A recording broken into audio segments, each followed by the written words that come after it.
things you can do to change what you have with your existing equipment, or they come in solutions with the equipment themselves.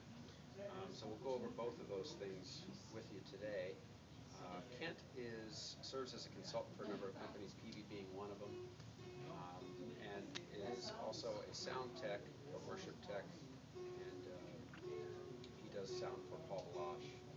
He does sound for Israel Houghton, the Christian acts out there, and as well as he writes articles, does product reviews, and actually helps build product for companies. This is one line that he does that with, our Sanctuary Series line. So a lot of thought went into this.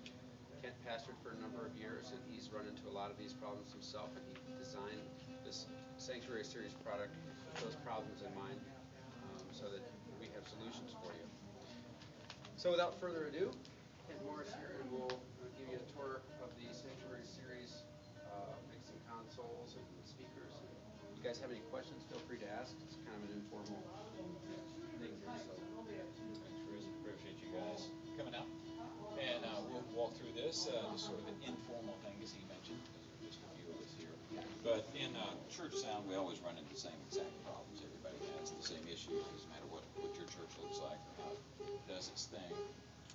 But we all have feedback, miscues, problems like that. All the distortion, things aren't turned on when they're supposed to. So that's the entire product line of Sanctuaries, why it was made, and how we feel about doing it. So some things we can do.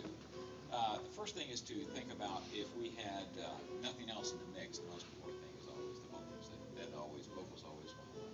So we want to build the mix from the top down instead of from the bottom up. Typically, in a club environment, we'll start with kick drum and move our way up that way. Here we want to actually reverse that.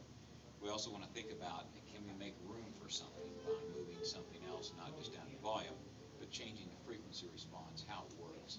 Probably the easiest thing we would typically want to start with is the microphone. So the microphone, we have a dynamic mic, which is here, and typical ball-shaped microphone with the windscreen on top. Very common to have these. These are very rugged and very reliable. They're not quite as sensitive as condenser microphones, which I'm using here, but they are something that you'd have sort of your standard mic in church. So you'd have 3 or 4 of these for people to talk over, to sing with. What we do not want to use these for would be something like the choir or for a grand piano, or if we had a person who was very soft-spoken, because they're not going to pick up the energy from a distance. For that, we're really looking at this mic here, which is a condenser. We want to think about the fact that these mics listen to sound in different ways. So if I move the mic back here, it's dead on the back side. It's most sensitive to sound here on the front. So this particular mic is a cardio mic. That is, it has a sound response that's dead back here and very sensitive up here. So there's no energy back here, but there's energy here that gets in. If I take these grills and I cover them up, I create an omnidirectional mic. In other words, now it's going to listen to sound no matter where I point the mic, because those grills are what actually creates the directional pattern. So it's just like a flashlight. Here is pretty much like a floodlight or a light bulb, just without a shade or anything over it. It's going to listen to sound everywhere. The problem is it's going to feed back because it's listening to that speaker as much as it's me. You can hear it's almost about to ring, even at this point. So if I move a little closer to it, it will start ringing. But if I let go of this, now I can move very close to the speaker with this mic and it won't feed back because I'm using the directional characteristic. I'm using the direction on here versus here. So anytime we have a mic right on the barrel of the microphone, right on the side, right here it's got the little pattern. You turn it upside down, it looks like a heart. So you know that the mic is dead back here on the back side and it's live on the front side. So the same exact thing here is it's going to be dead on the back side and live on the front side. So usually we'll be able to, if we have a person that's using a monitor like this, as long as we are oriented like this, we won't have a problem. The minute we start doing this, it's going to start to ring. It will ring. So we want to get the mic as close to whatever we're trying to pick up, and we do want to keep it not straight on. So if we keep it straight on, we tend to get a lot of breath noise, popping, this kind of thing. But if we move it off axis here, the popping is not there. It's very clean, very clear, easy to understand what's going on. So again, about a 3-finger distance from the source. If we have microphones that we're using for our choir or the children's ensemble, anything where we're trying to pick up several people from a distance, we're going to end up having to use more than one mic. It's just a fact of life. So 15 or 20 people in a choir, then we're going to end up with a situation where it'll take 2 to 3 mics to cover that. Because of that, we want each mic to kind of be oriented in a specific way. That is, if we were the choir here, we would put one mic here. We'd separate this mic out 3 times that distance. So if it were, say, to Chris, if it were, say, 2 feet to him, this mic would need to be 6 feet apart. We'd need to separate these out 3 times the distance, mic to mic, as it is mic to source. That gives us the right orientation. What that does, that keeps the mics from bleeding into each other. Monitors are another big problem. And so the monitor's there so we can stay on time and on pitch.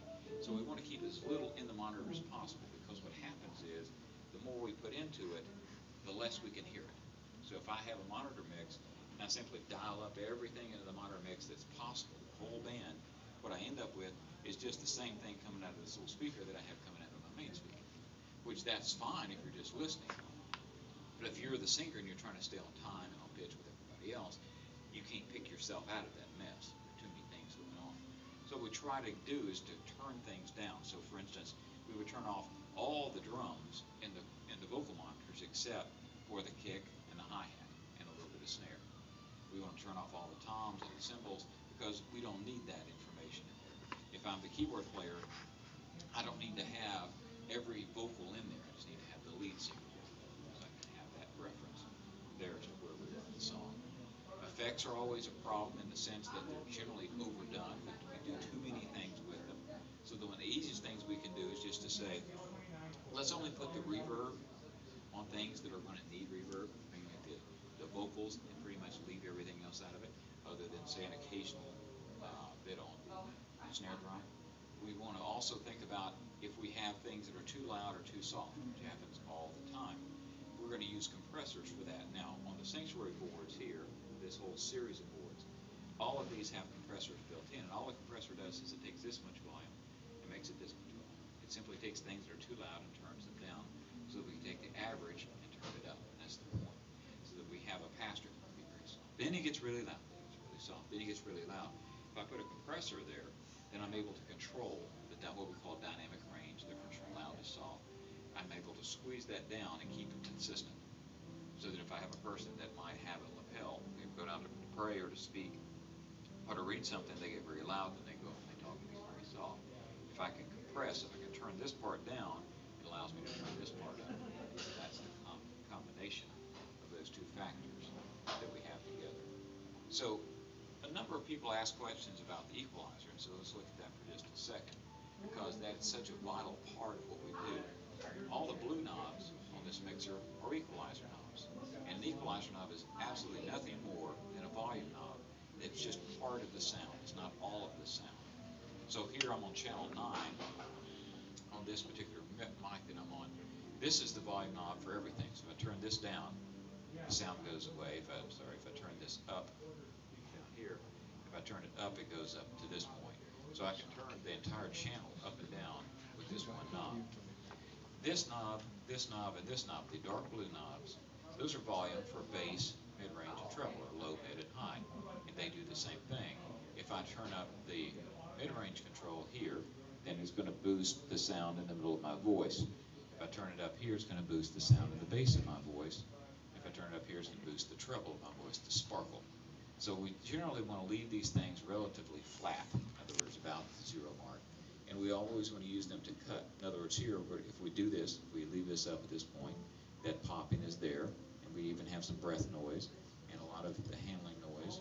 So we can simply turn that down, and it reduces that problem. On the mid-range, this is a key element to what we do. What we're going to do is typically listen to the microphone. These two, the dark blue, which is volume, and the light blue, which is the frequency, these are connected to each other. These are related. This is a volume, that's a tuning dial. So we boost this up. We simply sweep this around till we hear it ring or feedback or something bad happens.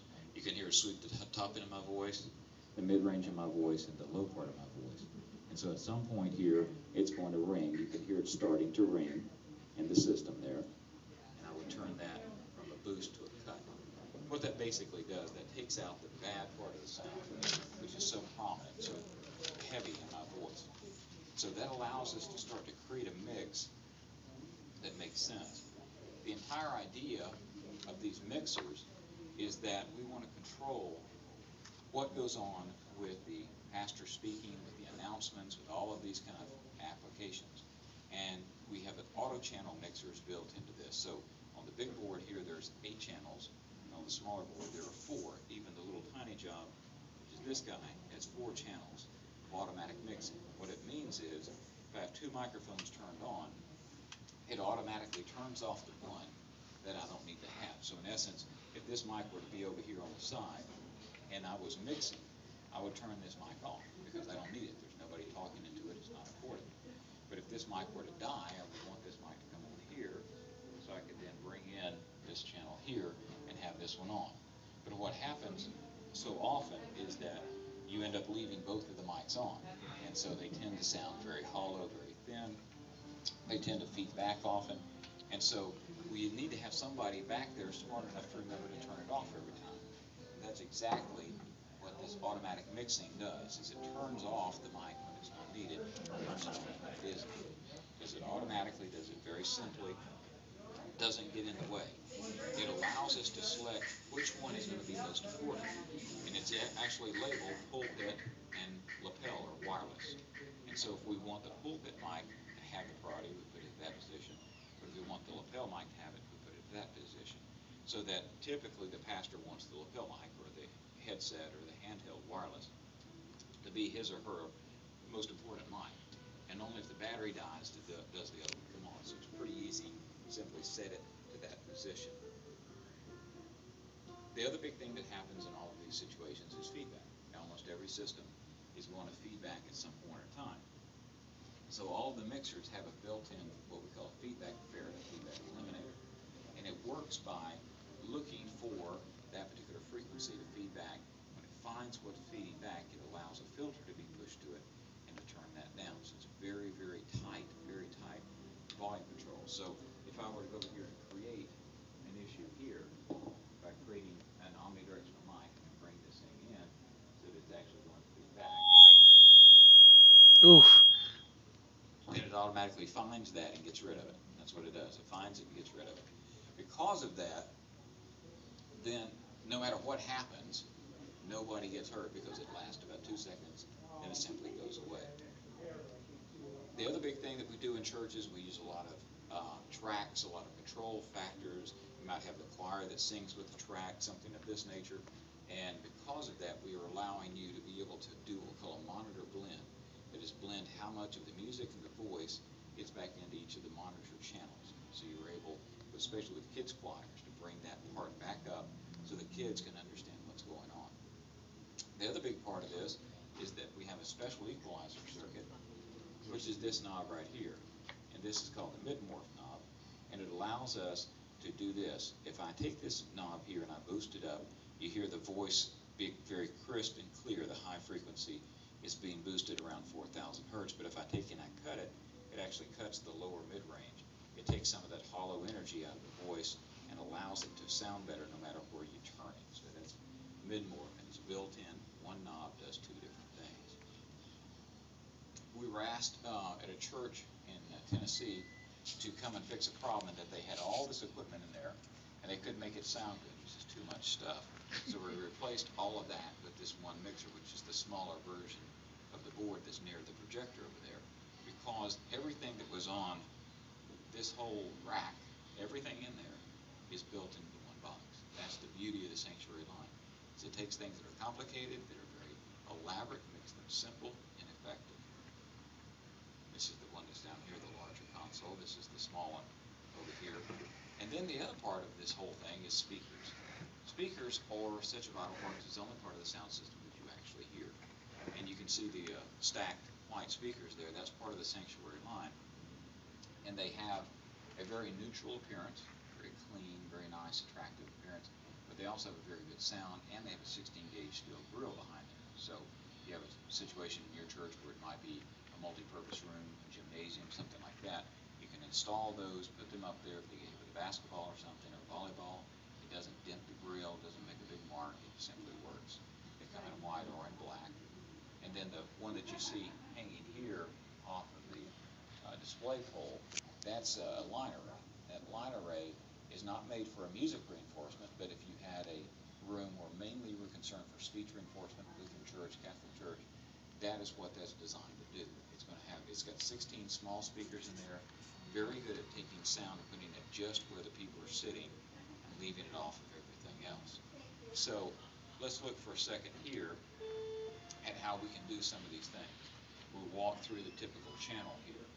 That is, this is, as we mentioned, is the main volume control. So if I turn this up or down here, this allows us to control how much volume comes in to the main speaker that's down here that we're controlling, but also all of these red knobs here, which are our auxiliaries.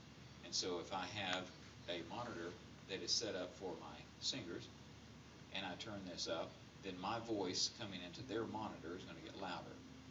If I want to say, hey, I need less of that in the front monitors, no problem, but I want more of it in the, say, the keyboard player's monitor, then I can turn it up here, and then a little bit in the drummer and a little bit in the guitar players.